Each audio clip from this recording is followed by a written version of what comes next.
Good morning, good afternoon, good evening, and good night. Welcome to the Fly With Us podcast.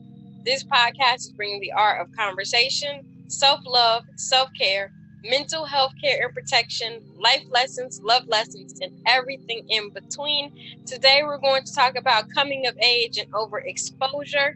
I'm Lady Bounce. I'm Kryptonite, y'all, looking like a hot mess. Looking like a mess today. All right, so let's get into this mindfulness minute. Our mindfulness minute says choose who you want to be. When we say that man chooses his own self, we meant that every one of us does likewise. But we also mean that in making this choice, he also chooses all men. Powerful feedback loops amplify the smallest thought, word, or gesture when they are telegraphed through time and space. Through real and virtual networks, a hall of mirror effects when we act in the smallest way, so that each person passes signals thousands of times over each day. This creates a field effect that lifts or depresses the mood of every person or entity belonging to the network.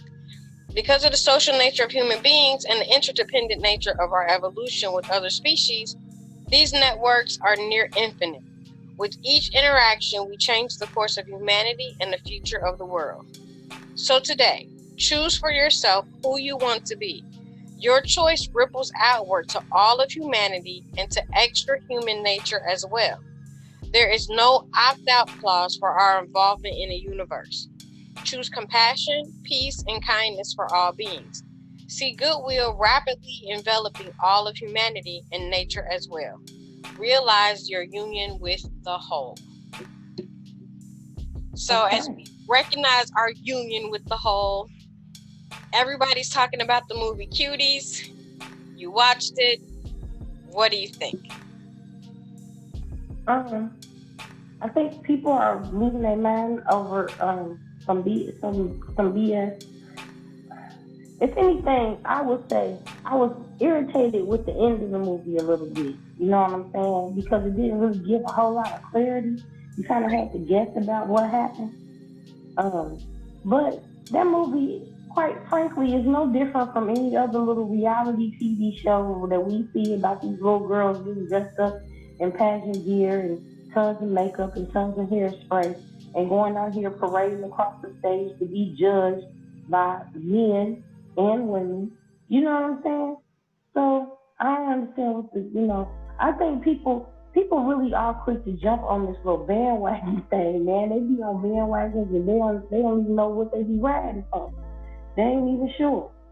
Yeah, because I was like you said, all the pageants and stuff that we have, and then all these people came out talking about this is one step away from pedophilia, and this was a blueprint for child porn. And I was like, what movie was you watching?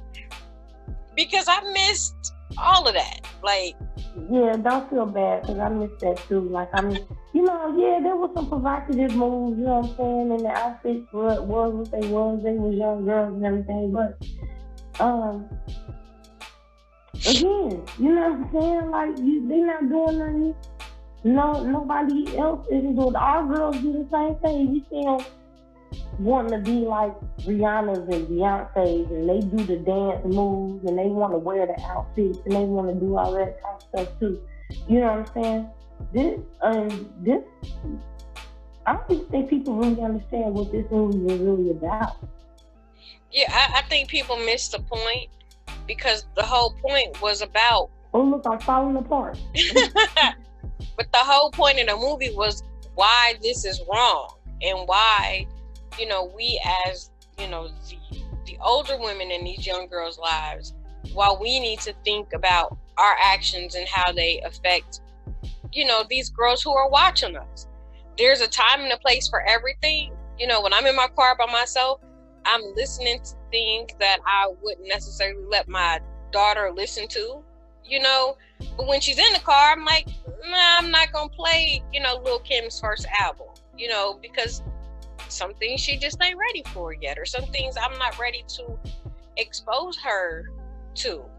Which, still goes back to the conversation we had about, the Cardi B song and the Megan Thee Stallion. Like, I saw a mother singing a song and dancing to the song, and then her 7-year-old daughter was singing it and dancing to it too. and she popped her so hard. I was like, you can't sit here and tell her not to sing it and not to dance to it if you're singing it and dancing to it right in front of her face. So that whole, do as I say, not as I do, but I'm not showing you anything, better, like that's a whole issue in itself. So like that, to me, that's what the movie was talking about, is we need to be more responsible when, when we say like this. Yeah, I didn't get that at all.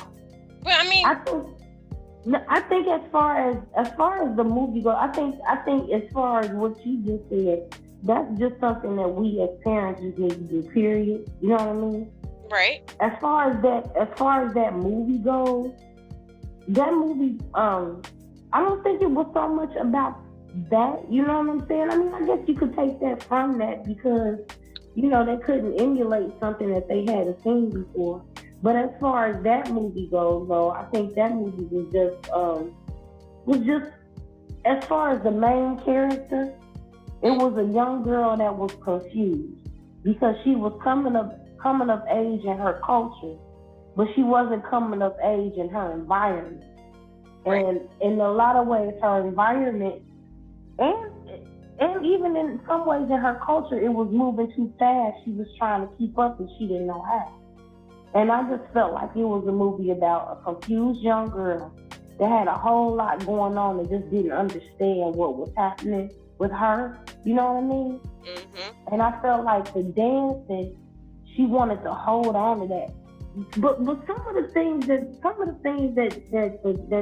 the director had the character doing, I didn't understand. Like I didn't understand a lot of it.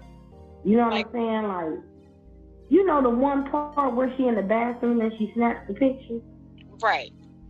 I didn't get what that had to do with anything. Because she was trying to seem older. And that was like right after they had that encounter with the high school boys. And the high school boys was like, oh, y'all just young girls.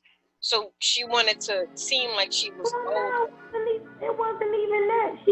She did it at a time when she was upset. Like she was mad when she did it because she had to give the phone back. It's almost like she did it in a way to be defiant and be like, I just didn't get, I didn't understand why that occurred.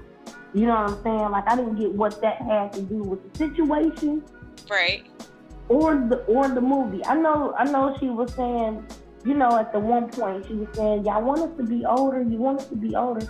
And I know that she was going through something because her father was getting married and stuff, and she I don't think she understood what was going on. And then her mother is telling her, you a woman now, and her auntie like, I'm gonna teach you how to be a woman, but she only 11. She's still trying to process everything. Right. And I just thought that in a way the dancing gave her some freedom, and then it gave her some friends because she didn't have no friends either. Right. Because she just moved into, that place. But there were so many things about it that, some things that, like the over, saturation of like religion. And we often think that if you submerge yourself in religion in whichever way, whichever fashion, that somehow you don't have to teach kids about other stuff. Because she sat there in the church with all of those women, but none of those women were talking to those girls about, womanhood or even being a girl for that matter. It was just like, But we can't even understand that because that's not our culture. Like what we saw in there, none of that is anything that we're going to understand. So we don't really know how they get down. We don't know how they go about teaching their girls how to be women or what they expect or anything like that. We don't know. You know what I'm saying? Because what we saw her doing was the westernization. You know what I'm saying? Of the world. That was the influence of America upon the world. So, as far as like the part about I get what you're saying about the religion, but it's more than just a different religion. It's a whole different culture, a whole different way of thinking and living. You know what I mean? Right. So I don't really, Yeah, I don't know. That was kind of weird too, as though she was possessed or something. I don't know. It was just. I mean, the movie was. I had some questions. You know. What? I mean, I watched it, but I had some questions. I couldn't understand a few things. It just wasn't vibing right. Yeah, I was saying that too, and I'm like, I don't know if it's because she was trying to do so much with the film that she didn't properly explain some of the pieces, you know, like the part about the picture, or like, because I'm goofy, I was like, how come dude ain't noticed that his phone was gone for like 2 weeks? Like, where was, you know, like. Yeah, like at some point you didn't get the phone turned off, Right, you go didn't get a get new him one. phone. Yeah, I was confused. But like, maybe it wasn't as long as we thought it was. Maybe, I mean, but it couldn't have been. It couldn't have been as long as we thought it was. Because with everything that was happening, it had to be a couple of days. You know what I'm saying? Or did it? Was it? I don't know. See? It might have been a longer timeline. Right. It was all, you know, and, you know, like the whole part even about like the dad, you know, and the second wife and everything, like that wasn't like totally explained. You could tell that the wife wasn't okay with it, but then her aunt was like, oh, you're going to straighten up and go to this wedding and and I'm like, wait a minute, auntie, hold on, because. See, that's that whole different religion thing jumping off. That's something we don't have no understanding for. Cause you can't come to me, husband, and be like, hey, I'm bringing a new chick home. That's how it's going down. I mean, you know, hold on though. Let's not discount the whole sister wife thing, because 2 people to cook, 2 people to wash dishes, extra bills. I mean, I'm just thinking about it logistically. I'm just saying, don't knock it. You go ahead and you do that. Cause I'm gonna let you know now. I am an American, and therefore, thus, I am selfish and do not believe in the sharing of the penis. You know what I'm saying? There's that part too. I mean, you gonna share 9 times out of 10, you probably sharing and you just don't know you sharing. But that's cool. Keep me in the dark. You know what I'm saying? My ignorance is my bliss. I need not know these things. Because if I find out we got problems, issues, and situations, we don't want that. Nah, I guess we don't want that. We don't. I'm saying, who wants that? Nobody wants that. Okay, so anyway, back to this look, yeah.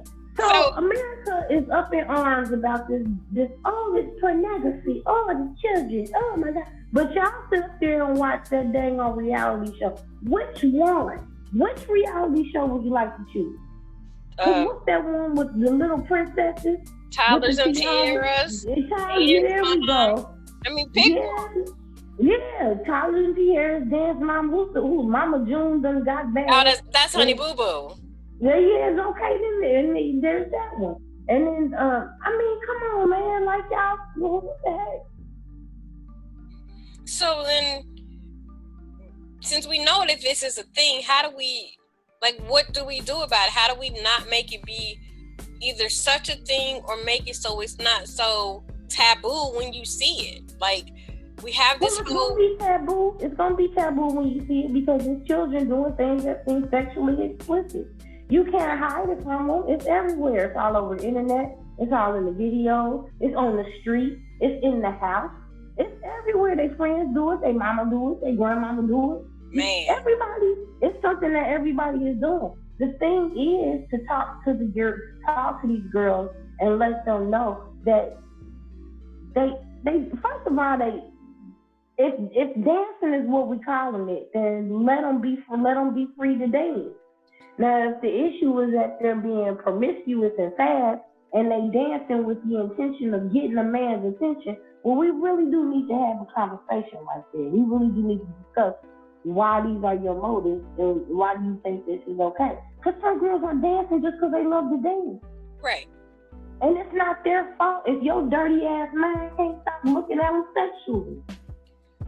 Well, there's that piece. I think it's a twofold issue. So there's that, you have to control your thoughts and everything.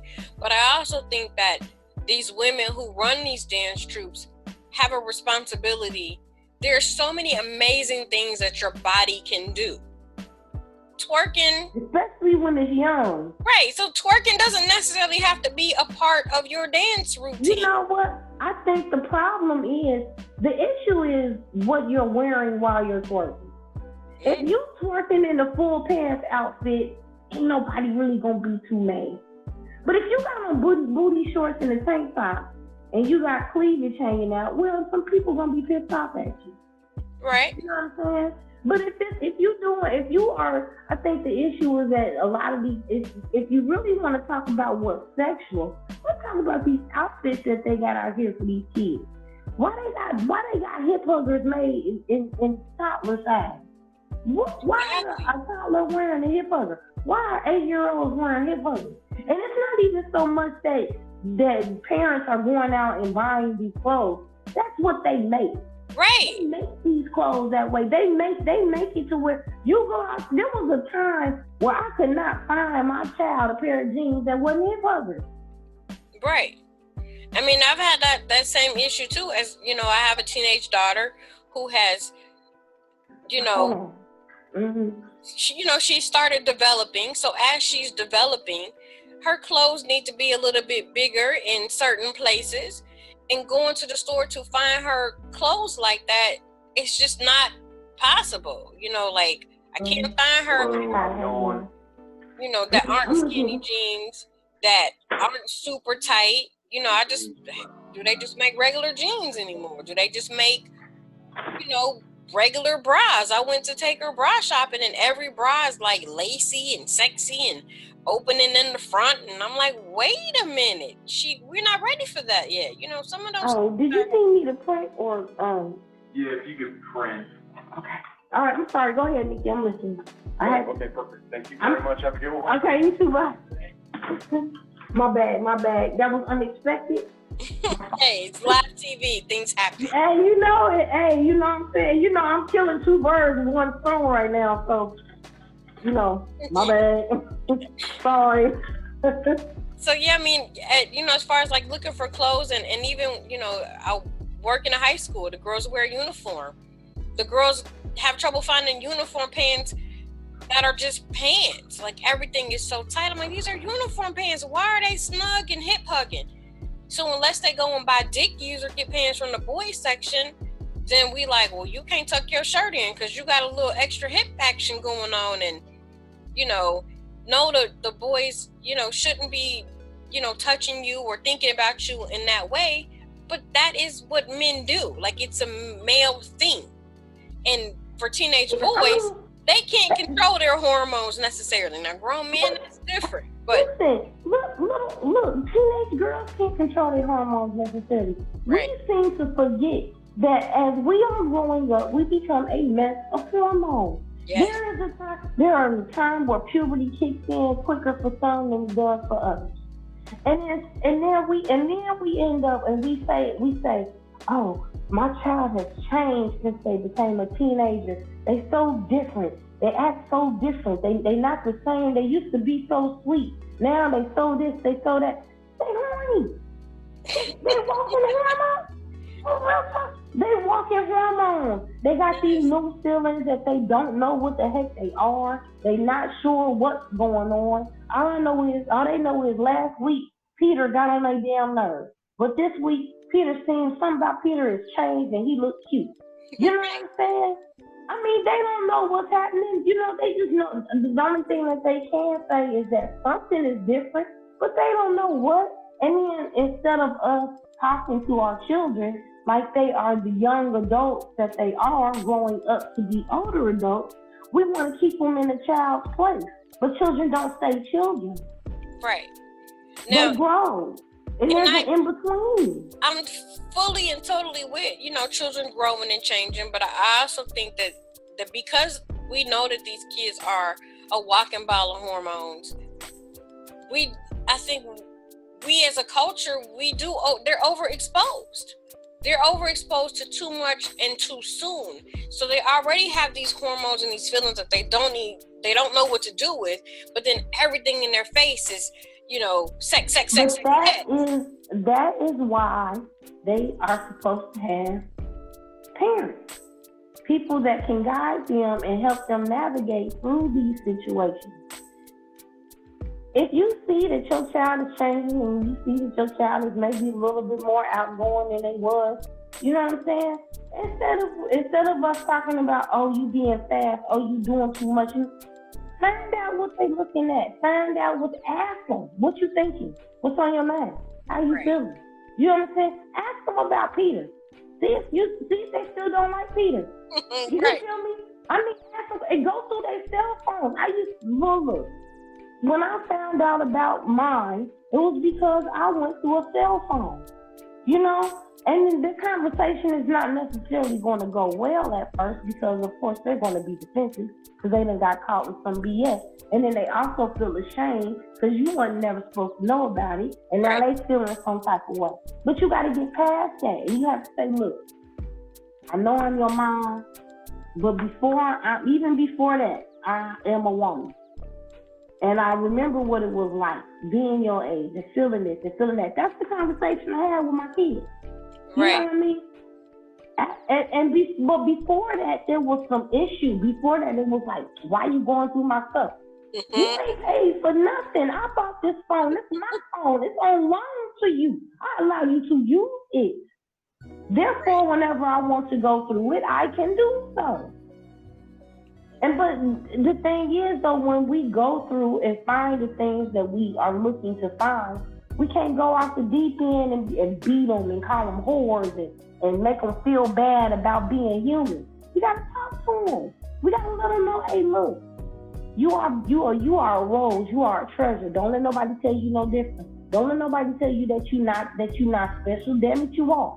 You know what I'm saying? Don't let nobody make you feel bad about not giving up. You shouldn't give it up. Because you shouldn't give it to nobody that don't deserve it. And if he can't wait for you, then he don't deserve it. You know what I'm saying? Right, like those age-old conversations that, you know, that for some reason... Hey, we didn't know, and not all of us got them conversations. Right. You feel me? Not all of us got them conversations. So if you can give your child that conversation, then that's the conversation you should have. You feel me? Like if that's where you are, you can do that. Because Lord knows we don't all get them conversations. We don't all get the conversation where we get to sit down with somebody that's older than us, but willing to listen to us and really willing to. Lord knows how our lives could have changed if we'd had something like that going on. Yeah. Or, you know, just somebody to take the time. I think one of the issues that our kids have now with not having anybody to sit them down is that so many of our parents are still trying to live their best life. So they're not even realizing that while you over here doing the things that you're doing, little Timmy is really going through some things because you still trying to live. You know, I don't even so much think that and then maybe it is some of us are trying to live our best life. Because, you know, it may just be that some just don't know. I mean, some just wasn't taught and they just don't know. Some just don't know. Yeah, because you can't teach what you've never been taught. Right, exactly. You can't teach what you ain't never been taught. So then, you know, I think that sometimes we as parents have a bad habit of expecting our children to know things already because we already know them. We feel like they should know them too. Or we feel like somehow they should just miraculously understand and have this all-knowing universal knowledge of how things are supposed to work. And I think a lot of times we get so caught up in our own bullshit that we forget our kids is going through bullshit too. And they, you know, and you can be the most open, wanting to have a conversation parent in the world. That don't mean they're gonna come talk to you. Right. Sometimes you gotta start them conversations. Buy a book. If you can't have a conversation, buy a book. I will buy a book in a minute. Whatever. And then say, if you have questions, we can talk. Or, you know, if there's something that the book didn't explain, but age-appropriate books. I'm not buying, you know, like, I know when my children were coming of age, I got them like the body book for girls and the body book for boys, because I know that there are things that you're going to want to know that you're not going to want to come ask me because you're going to be embarrassed or it's going to be awkward. And I know me as a mom, depending on what it is, I just might be jumping into 12 feet deep in And you're not ready for that. You know, I mean, I admit that as a mom, that some of the stuff I'm not ready to have the conversation with you about. Now, you may totally want and desire said conversation, but I have to recognize my shortcomings as a mom and say, hey, I'm just not there yet to have that conversation, but here's a book and we can talk about it after you get finished with the book. I'm working on that. I mean, my kids they're pretty old. They're 16 and 20, so I ain't doing too bad. But a lot of parents, by now I'm sure you've had some conversations anyway. Yeah. You know what I mean, when I see a lot with my day job, I see a lot, so I try to keep my kids from a lot of the things that I see, the things that, you know, kids are exposed to that they shouldn't be exposed to. I do try to, like, not show him all of it, you know, like, you'll get a piece. You don't need to see the whole thing right now, you know. But that's because I see the effects of not having those conversations, of not. I think even in some situations, I'm saying, because not everything needs to be explored, but I think in some situations, even when you do show them some of those things, as long as it comes with an explanation, you know what I'm saying? As long as you are there to have a conversation and explain to them this, that, and the third for whatever reason, you know, before you just leave them to translate or figure things out on their own, you know, some things that they see need to be explained. You know, when you know, when I used to stay over on the west side and stuff, when crack, before crack died down for real, and there was still crackheads over there and stuff. Now it's meth heads. You know what I'm saying? Mm-hmm. But there was still people that were smoking crack. You know what I'm saying? I used to.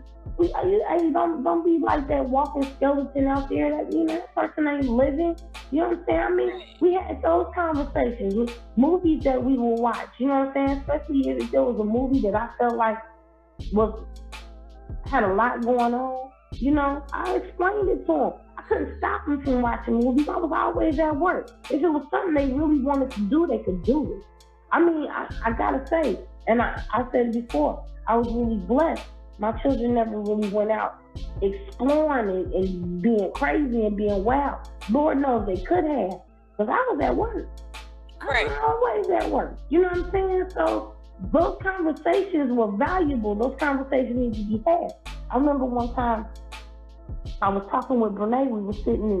She was sitting next to me in bed, and we was having a talk. And she said, "Mommy, why we always having these talks, and why you always talking to me like that?" And I said, "Because, baby, one day I'm not going to always be there to talk to you. And even when I'm not there, I still need you to be able to hear my words.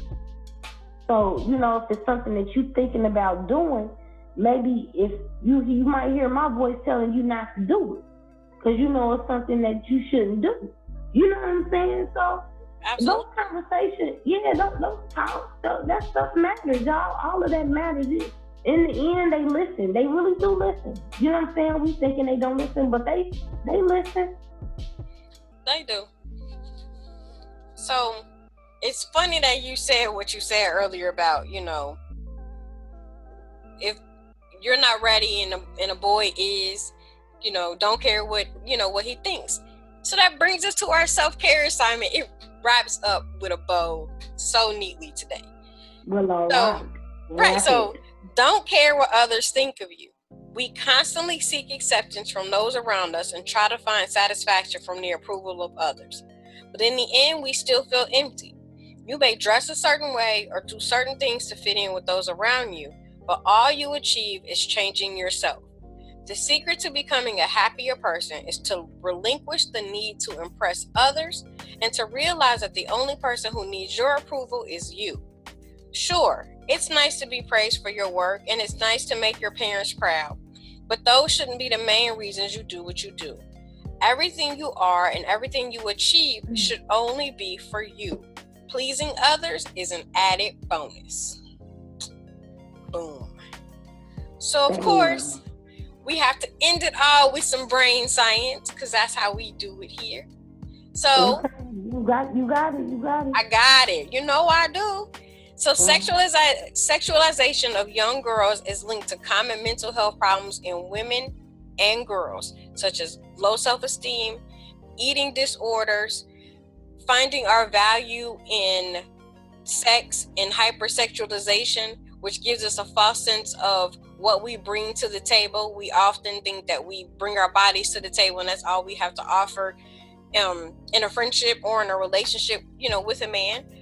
So those things, when that cloud comes crashing down, crushes us, crushes our spirits, and then we think that in order to gain back that value that we are missing, that we need to have more sex and dress more provocatively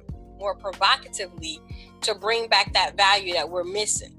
Where all we really have to do is love ourselves, which is what we do on our show. Have conversations. Read a book. Have a conversation.